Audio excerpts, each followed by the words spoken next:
हम यहाँ कोई भाषण देने के लिए नहीं आए हैं। 15 महीना से हम 4000 से ज़्यादा गांवों से पैदल चलते हुए आज आपके यहाँ पहुँचे हैं। लोग पूछता है कि भैया पैदल काहे चल रहे हैं? हमारा कोई दल तो है नहीं, हम वोट मांगते नहीं, तो हम पैदल क्यों चल रहे हैं? पैदल इसलिए चल रहे हैं कि जिस समाज में लोगों की जिंदगी को सुधारने का संकल्प लेकर आए हैं, ये तय किया है कि कम से कम एक बार जाकर अपनी आंख से ये देखेंगे कि आपके और आपके बच्चे किस दुख तकलीफ में, किस परिस्थिति में जी रहे हैं। हम लोग पुराना जमाना में कहानी सुनते थे कि जो लोग राजा होता था वो राजा लोग रात में भेष बदल कर निकलते थे देखने के लिए कि प्रजा को क्या दिक्कत है। अब जिसको आप और हम राजा बनाते हैं वोट देके, रात का बात तो छोड़ दीजिए, एक बार वोट लेकर गया तो 5 वर्ष दिन में भी अपना शक्ल नहीं दिखाता है। तो हमने तय किया है कि भैया पहले चल के पूरा बिहार को घूम कर देखें। हम कोई नेता तो हैं नहीं, बिहार के एक साधारण परिवार के लड़के हैं। हमारे बाबा यहाँ मजदूर थे, बैलगाड़ी चलाते थे। बाबूजी हमारे डॉक्टर थे। यहीं सरकारी विद्यालय से पढ़कर हमने अपना जीवन शुरू किया। माता पिता का आशीर्वाद है, ऊपर वाले की कृपा है, जीवन में कुछ हासिल कर लिए। 10 वर्ष संयुक्त राष्ट्र संघ में रहे, पहले भारत में, फिर अमेरिका में, फिर अफ्रीका में।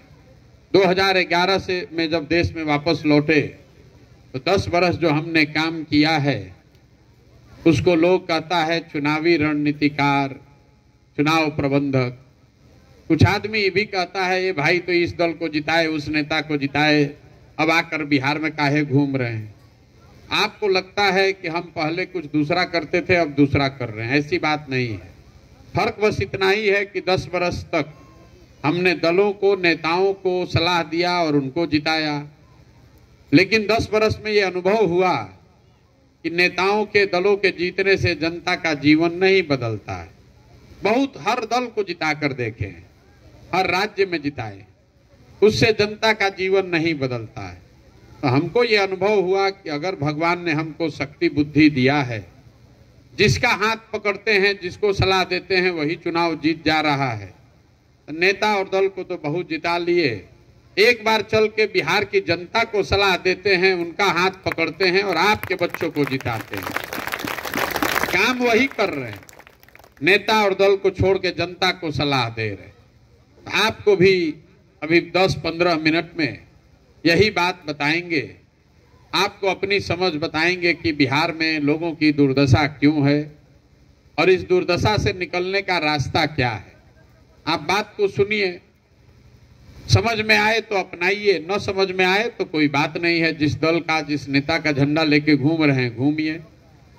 और हम कोई भाषण नहीं देंगे, 5 सवाल मुश्किल से करेंगे, आप उसका जवाब दीजिएगा, हाँ या ना बोलना है। अपने आप आपको दिखेगा कि यहाँ समझदार से समझदार जो व्यक्ति है उससे भी गलती क्या हो रहा है। आपके आंख के सामने दिखेगा कि हम लोग के दुर्दशा का कारण क्या है और उससे निकलने का रास्ता क्या है। अब जितना आदमी आप लोग आए हैं, सबको जवाब लेकिन देना है। चुप बैठिएगा तो ना बुझाएगा। सबको हाथ उठाकर हाँ या ना बोलना है। आप लोग जितने लोग आए हैं अपने गांव से, जरा सोच के बताइए, आपके गांव पंचायत में और कुछ हो या न हो, सभी के बच्चों के पढ़ने की व्यवस्था होनी चाहिए या नहीं होनी चाहिए? सबका हाथ उठना चाहिए। चची पीछे तक जोर से बोलिए, होना चाहिए कि नहीं होना चाहिए? होना चाहिए ना? हाथ नीचे कर लीजिए। हम नहीं बोले, यहाँ पर बैठा हुआ हर आदमी, चाहे आप खुद पढ़े लिखे हैं या अनपढ़, आप अगड़े हैं कि पिछड़े, महिला पुरुष धनी गरीब, हर आदमी ने कहा कि ना भैया पढ़ने का व्यवस्था तो होना ही चाहिए। इतनी समझ सबको है क्या? क्योंकि आपको मालूम है कि अगर आपका बाल बच्चा पढ़ जाएगा, पढ़ लिख के नौकरी रोजगार पा जाएगा, तो कोई विधायक बने, कोई मुखिया बने, कम से कम आपके बच्चे का जीवन तो सुधरना है। ये समझ सबको है, किसी नेता का जरूरत नहीं है। तो आप जितने अब समझदार लोग आए हैं, सब लोग एक बार जरा अपने अपने बच्चों का चेहरा याद कर लीजिए और अपने बच्चों के नाम पर ईमानदारी से बताइए, आप में से किसने जीवन में एक बार भी अपने बच्चों के पढ़ाई के लिए वोट दिया है? देखिए पूरा गांव शांत। और आप अनपढ़ लोग नहीं हैं, आप बेवकूफ लोग नहीं हैं, सब समझदार का हालत ये है, आपने जीवन में कभी वोट नहीं दिया पढ़ाई के लिए, शिक्षा के सुधार के लिए। यहां आप जितने लोग बैठे हैं सबको मालूम है कि अगर चीनी मिल चालू हो जाए, फैक्ट्री लग जाए, तो आपके बच्चों को आप अपना घर गांव छोड़कर जाकर बाहर मजदूरी रोजगार नहीं करना पड़ेगा। लेकिन आप जीवन में कभी फैक्ट्री रोजगार के लिए वोट नहीं देते। अभी धान का कटाई हुआ है, सबको मालूम है धान का भाव है 2150 रुपया, आप बेच रहे हैं 1650 1700 में। सबको समझ है कि अगर 2100 मिलने लगेगा तो आपका आमदनी बढ़ जाएगा, लेकिन आप कभी भी फसल के दाम के लिए वोट नहीं देते। तो जब आप पढ़ाई रोजगार फसल के दाम के लिए वोटे नहीं देते हैं तो आपको मिलेगा कैसे? ये आपके बर्बादी का पहला कारण है। बिहार में लोग 5 वर्ष बैठ के चर्चा हर बात की करते, ए भैया पढ़ाई नहीं है, ए भैया रोजगार नहीं है, अरे हमारे तो फसल का दामे नहीं है, खेत में पानी नहीं है, बड़ा भ्रष्टाचार है, रोड नहीं है, सड़क नहीं है, नाली नहीं है। अब फिर वोट देने जाएगा तो ये सब बात भुला जाएगा। वोट के दिन बिहार के आदमी को खाली 4 गो बात बुझाता है। पहला बात, हमरा जात क्या है, कौन हमरा जात का आदमी खड़ा है। वो आदमी चोर है, बदमाश है, डकैत है, अपने जात का है तो जाके उसी का बटन दबा दीजिएगा, जात से बच जाइएगा। कई आदमी को भी लगता है कि बिहार में सब आदमी तो जाते पर भैया वोट दे रहा है, इसको सुधारिए तबे बात सुधरेगा ना। बिहार में हर आदमी जात पर वोट नहीं दे रहा है। अगर बिहार में सब आदमी जाते पर वोट देता तब मोदी जी को बिहार में वोट कहां से मिलता? मोदी जी के जात का तो एको आदमी यहां नहीं रहता है। तो जो जात से बचा वो धर्म में फंस गया। ए भाई सब हिंदू एक हो जाओ, पाकिस्तान पुलवामा मुसलमान को सबक सिखाना है। अपना बच्चा चाहे बेरोजगार बैठा है, यहां से बैठे बैठे पुलवामा के नाम पर मुसलमान को सबक सिखाने के लिए वोट दे दिए। तो जात से बचे तो धर्म में फंसे, दोनों से बच गया। तो बहुत समाज में लोग हैं जो कहते हैं ए भैया कुछ हो जाए, लालू का राज नहीं लौटना चाहिए। बड़ा बड़ा कष्ट था, बड़ा अपराध था उस राज में। 5 वर्ष बैठ के आप भाजपा के जिस विधायक को, सांसद को गाली देते हैं, अरे तो मुंह नहीं दिखाया। वोटवा के दिन 2 दिन पहले तक गाली दीजिएगा, वोट के दिन हल्ला होगा ललटेन जीत रहा है तो आदमी कहेगा जाने दो भैया कितनो खराब है इसी को, तो न तो ललटेन जीत गया, लालू आ गया तो जीना मुश्किल हो जाएगा। और चौथा, यहाँ मुसलमान लोग रहते हैं, इन लोग का बड़ा दुर्दशा है। दलितों के बाद बिहार में सबसे ज्यादा गरीब, बदहाल, फटेहाल मुसलमान भाई लोग हैं। लेकिन इनका इतना दुर्दशा है कि लोग का कहना है कि भैया जिए चाहे मर जाए भाजपा को वोट नहीं देंगे। भाजपा तो मुसलमान विरोधी पार्टी है। तो बिहार में भैया बचा कौन? बिहार में तो 2 ही दल है, एक मोदी जी का भाजपा, एक लालू जी का ललटेन। नीतीश कुमार बेचारे का तो पते नहीं है कि कितना देर ललटेन पर लटकेंगे या कब उछल के कमल पर बैठ जाएंगे। तो जो मुसलमान है वो कहता है जिए चाहे मरे भाजपा को दे नहीं सकते हैं। तो लालटेने दिख रहा है, इसी में किरासन तेल बन के जलेंगे। आप ईमानदारी से बताइए, इसी 4 चीज पर न वोट पड़ा है। काहे के लिए हम लोग झूठों का ज्ञान दे रहे हैं? ए भैया बिहार में बड़ा विकास होना चाहिए, कुछ नहीं होना चाहिए। बिहार में लोगों को अपने और अपने बच्चों की चिंता नहीं है। बाकी यहाँ के लोगों को सब समझ है। गांव में बैठ के आपको भारत पाकिस्तान पुलवामा समझ में आता है। लालू का लड़का कैसे जीतेगा इसका समीकरण आपको गांवे गांव लोग MYPY बता देगा। मोदी जी का अमेरिका में कितना स्वागत हो रहा है, घरे घर लोग मोबाइल पर देख रहा है। गांव में बैठ के लोगों को ये भी पता है कि मोदी जी का सीना 54 इंच का है कि 56 इंच का। खाली ये नहीं पता है कि अपने बच्चों की दुर्दशा कैसे सुधरेगी। तो आप नहीं भोगिएगा तो कौन भोगेगा? अब आप कहिएगा कि भैया आप तो कह रहे हैं कि शिक्षा रोजगार पर वोट दीजिए, किसको वोट दिया जाए बिहार में? बिहार में तो दोनों का वही हाल है, एगो नागनाथ है, एगो सांपनाथ है, जिसको भी वोट देंगे तो काम नहीं होगा, ऐसा लोगों को लगता है। तो आपसे अभी दूसरा सवाल पूछेंगे, आपको अपने दुर्दशा का दूसरा कारण दिखेगा। सब लोग जरा सोच के बताइए, सबको बताना है हाथ उठाकर।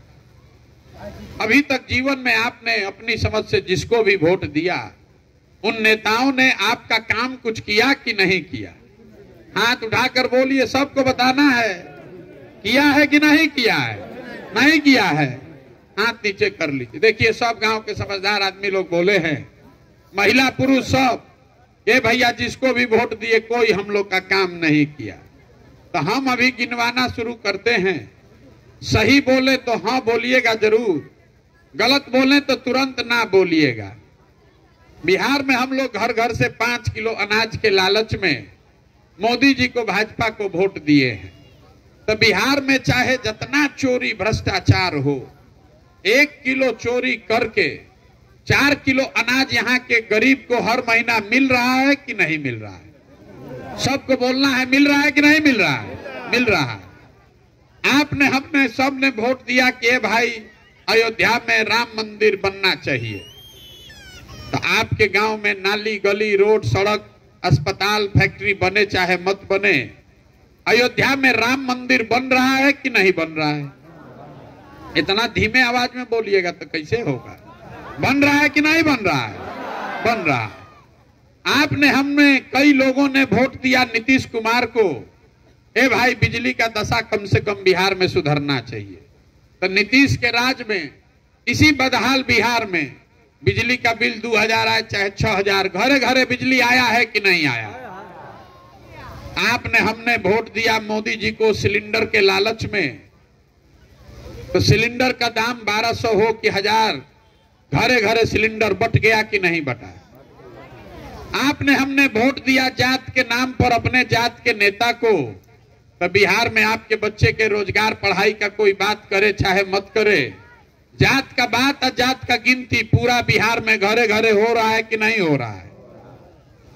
आपने, हमने वोट दिया मोदी जी का चेहरा देखकर, लोग कहता है सांसद को कहां दिए हैं? तो मोदी जी को देखकर दिए हैं। तो भैया सांसद को तो देख के दिए नहीं, तो सांसद ने अपना 5 साल मुंह नहीं दिखाया, लेकिन मोदी जी 5 साल रात दिन, सुबह शाम अपना चेहरा टीवी पर, मोबाइल पर, अखबार पर आपको दिखा रहे हैं कि नहीं दिखा रहे? दिखा रहे ना। आपने वोट दिया कहानी सुन के कि मोदी जी ने गुजरात में बड़ा विकास किया है, तो भैया मोदी जी गुजरात में तो विकास कर रहे हैं, वहां फैक्ट्री चल रही है और पूरा बिहार से बच्चे, आपके हमारे बच्चे जाकर गुजरात में नौकरी मजदूरी कर रहे हैं कि नहीं कर रहे हैं? तो कौना बात पर आप वोट दिए जो अभी बोले हैं कि नहीं मिला? अरे आप तो खुदे हमको बोले कि भैया हम लोग रोजी रोजगार, पढ़ाई के लिए कभी जीवन में वोट नहीं दिए। तो जब आप वोट देते ही नहीं है पढ़ाई रोजगार के लिए, तो आपको मिलेगा कैसे? बोइएगा बबूल तो आम कहां से खाइएगा? वोट दीजिएगा मंदिर बनाने के लिए, तो यहाँ फैक्ट्री कहां से पाइएगा? 5 किलो अनाज के लिए वोट दीजिएगा तो आपके बच्चों के लिए रोजगार कहां से होगा? वोट दीजिएगा जात के नाम पर, तो आपके बच्चों के लिए पढ़ाई कहां से होगा? यही बात बताने के लिए घूम रहे हैं, वोट नहीं मांगते हैं। यही आपको समझा रहे हैं कि अगर आप अपना और अपने बच्चों का चिंता नहीं कीजिएगा, हम अपने अनुभव से कह रहे हैं, जिस दल को, जिस नेता को वोट देना है दे दीजिए। आप तो वोटे न देते, हम तो जिता के बैठा दिए, तब भी नहीं वो कुछ करेगा। अगर आप अपने बच्चे का चिंता नहीं करोगे तो दूसरा आदमी आपके बच्चे का चिंता क्यों करेगा? इतना समझ तो सबको है। अब आपका अंतिम जो दुर्दशा का कारण है, अभी उसका सवाल पूछेंगे। सबको एक बार हाथ उठाना है, अभी मत उठाइए, सवाल सुन लीजिए। सब लोग बताइए सोच के, आप यहाँ जितने लोग बैठे हैं, आपको अपने बच्चों की चिंता है कि नहीं है? हाथ सबका उठाना है, सबका जोर से बोलिए, है कि नहीं है? है। सब लोग बोल रहा है ना? हाथ नीचे कीजिए। पूरा गांव एक साथ रोशनी के सामने झूठ बोल रहा है। आप कह रहे हैं कि आपको हमारे बच्चे की चिंता है। हम अभी 4000 गांव से चलकर आ रहे हैं, सुबह से चलना शुरू किए हैं। रास्ता में अगर 100 गो बच्चा मिला है, आधे से ज्यादा बच्चों के शरीर पर कपड़े नहीं है। यहाँ रास्ता में जितना बच्चा मिला, ज्यादातर बच्चों के पैर में हवाई चप्पल नहीं है। आज मंगलवार है, रास्ता में जितना विद्यालय मिला, किसी विद्यालय में आपके बच्चे पढ़ नहीं रहे। सब जगह लड़का घूरा पर रोड पर घूम रहा है। और जिन नेताओं ने आपके बच्चों का ये दुर्दशा किया है, उसी नेता को कल चुनाव होगा तो जात के नाम पर, धर्म के नाम पर फिर जाके आप वोट दीजिएगा। हाथ उठा के कह रहे हैं कि हमको बच्चों की चिंता है। काहे झूठ बोल रहे हैं? अरे आपको अपने बच्चे की चिंता कहाँ है? देखिए, चिंता जिसको अपने बच्चे की है वो है लालू यादव। कितना अच्छे बाप हैं, बच्चा 9वां नहीं पास है, लेकिन लालू जी को चिंता है कि हमारा बच्चा मुख्यमंत्री बनना चाहिए। हम कहते हैं तो बहुत आदमी समझता है कि हम लालू जी का शिकायत कर रहे हैं। अरे नहीं, हम लालू जी का तारीफ कर रहे हैं। कितना बढ़िया बाप है अपने बच्चे की चिंता करने वाले। बेटा 9वां फेल है, लेकिन कह रहे हैं कि बिहार का मुख्यमंत्री बनेगा। और आप अपना दशा देख लीजिए। आपका बेटा मैट्रिक कर लिया, बीए कर लिया, बेटी पढ़ के बैठी है घर में, उसको चपरासी का भी नौकरी नहीं है, लेकिन आपको उसका कोई चिंता नहीं है। आपको राष्ट्रवाद चाहिए, धर्म चाहिए, मंदिर चाहिए, जात चाहिए, लेकिन अपने बच्चों के लिए रोजगार, पढ़ाई नहीं चाहिए। तो आपका बच्चा नहीं भोगेगा तो कौन भोगेगा? यही बात बताने के लिए घूम रहे हैं। तो लोग कहता है भैया ये सब बात तो ठीक है, ना बताइए वोट किसको देना है, वोट किसको देना है ये बताइए। तो वोट तो आप सबको देके देख लिए, आज तक आपका जीवन नहीं सुधरा। 40-45 साल दिए कांग्रेस को, फिर दिए 15 बरिस लालू को, 18 बरिस से आप नीतीश को बैठाए हैं। दिल्ली में हमने आपने मोदी जी को भी बैठा कर देख लिया। आपका हमारा तो जीवन नहीं सुधरा। तो अब अगर प्रशांत किशोर के कहने पर प्रशांत किशोर को वोट दे दीजिएगा, तो इसका क्या गारंटी है कि जीतने के बाद हम धोखा नहीं करेंगे? जैसे वो लोग आपके बच्चे का चिंता नहीं किया तो हम भी नहीं करेंगे। इसीलिए हम वोट नहीं मांगते। ये पदयात्रा इसलिए कर रहे हैं कि आपको चलकर ये समझाएं, जैसे दही से मथ के आप मक्खन निकालते हैं, वैसे ही हम समाज को मथने चले।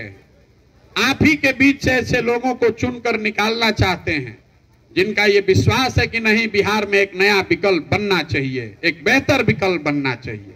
आपके पास पैसा नहीं है तो कोई बात नहीं है, आपके पास जाति नहीं है, संख्या नहीं है, व्यवस्था नहीं है, चुनाव की समझ नहीं है तो कोई बात नहीं है।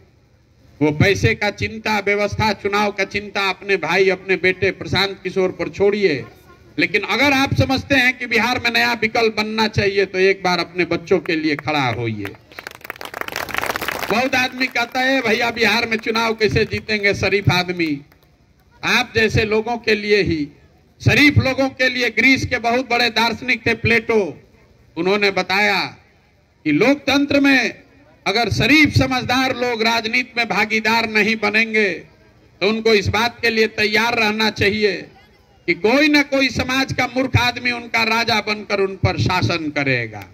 तो बिहार में जितना शरीफ समझदार आदमी है वो राजनीति छोड़ के डरे भाग गया, और जितना लंपट बदमाश है वही राजा बनकर आप पर शासन कर रहा है। और आप कह रहे हैं कि शिक्षा काहे नहीं सुधर रहा है, भ्रष्टाचार कैसे नहीं रुक रहा है। अरे जितना चोर बदमाश है वही जीत के बैठा है तो सुधरेगा कैसे? तो आपसे यही आग्रह करने आए हैं, अगली बार जब वोट दीजिए, वोट जिसको देना है दीजिए। हमारे कहने से आप सुनने सुधरने वाले नहीं हैं। वोट जिसको देना है दीजिए, लेकिन एक बार हमारा सलाह मानिए। लोग कहता है कि हम जिसको सलाह देते हैं मुख्यमंत्री प्रधानमंत्री बन गया। आपको मुफ्त में एक सलाह दे रहे हैं, अगली बार जब वोट दीजिए तो वोट नेताओं का चेहरा देखकर नहीं, अपने बच्चों का चेहरा देखकर दीजिए। नेता वोट के दिन स्वार्थी बनिए। नेता आकर कहता है देश के लिए वोट दीजिए, कोई कहता है जात वाले को जिताने के लिए दीजिए, कोई कह रहा है लालू को हराना है इसलिए दीजिए, कोई कह रहा है मोदी को जिताना है इसलिए दीजिए। हम एक के पंक्ति गाँव गाँव सिखा रहे हैं, वोट जिसको देना है दीजिए, लेकिन वोट अपने बच्चों को जिताने के लिए दीजिए, उनका भविष्य सुधारने के लिए दीजिए, तभी जीवन सुधरेगा, न तो सुधरने वाला नहीं है। एगो प्रशांत किशोर आ जाए कि 100 प्रशांत किशोरी, सुधरने वाला नहीं है। हमको लोग कहता है भैया बड़ा मेहनत कर रहे हैं, आप ही के पीछे हम लोग चलेंगे, आप विकल्प बनाइए। हम पहले ही हाथ जोड़कर आपको मना कर रहे हैं, हमारे पीछे चलने से कुछ नहीं होगा। अरे जब आप लोग ऐसे लोग हैं, अपने बच्चों के पीछे नहीं आप खड़े हुए, कहता है कि 15 महीना से पैदल चल रहे हैं, इतना तपस्या कर रहे हैं, इनके पीछे चलेंगे। अरे आपके बच्चे 15 साल से अनपढ़ बेरोजगार बैठे हैं, मजदूरी कर रहे हैं, तब आपका दिल नहीं पसीजा, तो हमारे पैदल चलने से आप सुधरने वाले हैं? आप नहीं सुधरिएगा। इसलिए कम से कम अपने बच्चों के लिए जगिए। ये जाति धर्म नाली गली मंदिर मस्जिद से ऊपर उठिए और एक बार संकल्प लेकर अपने बच्चों के लिए वोट दीजिए, एक बेहतर व्यवस्था बनाइए, तभी सुधार होगा, न तो सुधार होने वाला नहीं है। इसीलिए ये यात्रा कर रहे हैं। ठीक लगे तो जुड़िए, न ठीक लगे तो जैसे चल रहा है वैसे चलाइए। बहुत बहुत धन्यवाद।